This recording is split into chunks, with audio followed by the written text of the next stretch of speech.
RJ, what happened out there from your perspective? We just didn't show up ready to play. Is that surprising, given how successful you guys have been over the past 6 games?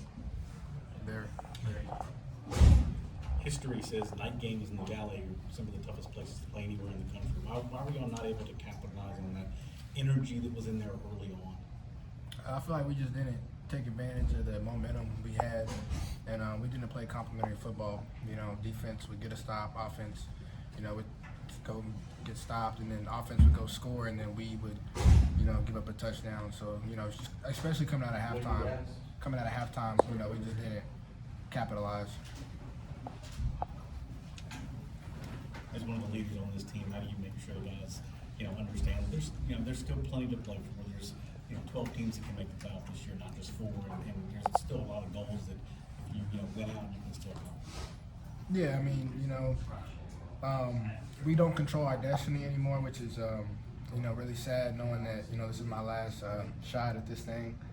But we're craftsmen. Like, this is our job. This is what we do. This is what we love to do. So I feel like guys are gonna show up and be their best no matter what our record is or what the scoreboard says. Guys are gonna come out and play football because they like to play football. So this is really what we do. It's disappointing to lose control of our season like this, my final season, but anything can happen, and we're just blessed to be alive and just be in this position. So just keeping perspective is always good in hard times like this. Did you guys know that you wouldn't have Peter or Shelton coming out of the second half? No, I didn't know. We were trying to clean stuff up. I was. What was Wes Goodwin's message to the defense following the game? We just didn't we didn't control what we can control. We didn't stop them enough. There was just too many big plays that we gave up, and it's really disappointing to have that be the case in a game like this, especially when your offense is counting on you to get stops and you don't get the stops, and things like that. It's just really disappointing for it to be like for the game to go like that. What happened in the fourth quarter? The offense goes and scores. You thought maybe you were going to recover the onside kick. It looked like maybe you did.